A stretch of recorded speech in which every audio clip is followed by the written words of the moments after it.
Yo, what's going on, everyone? This is your boy Chosen One, aka Uno A1. I got another little message. If anybody's struggling to get a stronger relationship with God, or trying to figure out how they can make a relationship with God, they don't know where to start. How I always started, with me is, before I got into the walk, before he called me into isolation, he started removing all these my old friends and family members from my life. He removed all that toxic stuff from my life first. That was number one thing he did, removing all toxic friends and people that was a distraction in my life from my life. And then second, I just picked up the Bible and started reading.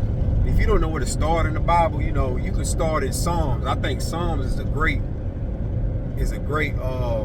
chapter to start in for starters who never read the Bible or struggling to get close to God or struggling to know God or whatever. Start in Psalms, and going from Psalms to Proverbs, and then so on from there. That's a good way to start. Then I just went on from there. He led me and got me into isolation. Well, as I was in isolation, I was more focused on him. And I'm still learning things after I came up out of isolation. I'm still learning things,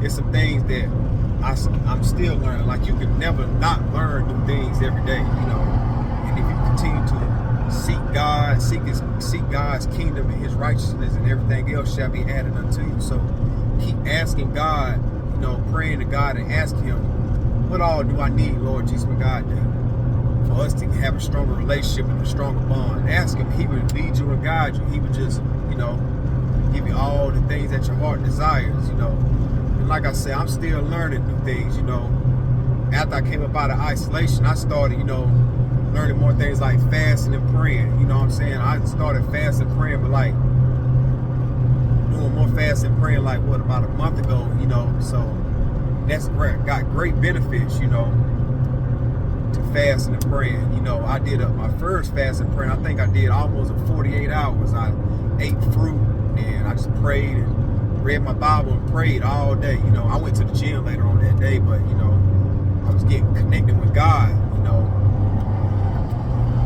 And so it had great benefits. You can hear God clearly, more clearer and clearly and stuff, Another way I was speaking to God when He was calling me too, He was waking me up early in the morning at 3 o'clock. Almost every day I was waking up at 3 o'clock, connecting with God, talking to God, and that's the hours of manifestation with God, having a stronger bond and relationship with God, because the whole world is so quiet at those times and hours of the day, at night, so that's a great time to connect with God. So when you see Him waking you up between 3, 4, or 5 o'clock, that's the time God's trying to speak to you and talk to you. He wants to hear your voice, and that's His hours of manifestation in your life, in abundance in your life. So take heed to the things that God is telling you. When He's telling you to do something, go ahead and do it. Don't be disobedient, to His word. Because God speaks to us in mysterious ways, and He can speak to you in any kind of way, through anything, through anybody, or any kind of way He can speak to you. So take heed to His voice whenever He's speaking to you, and abide by His voice, abide by His commandments. He will give you what your heart desires when you abide by His commandments. He'll take care of you. So that's all I have for this message. I just want to get that out there for the people that don't know how to connect with God and get closer to God. That was some of the things that I experienced before I got on this walk with God. So that's all I have for this message. This is your boy Uno A1, Chosen One, Chosen One, aka Uno A1. Enough for this video, and I'm out. Peace. Shalom to everyone.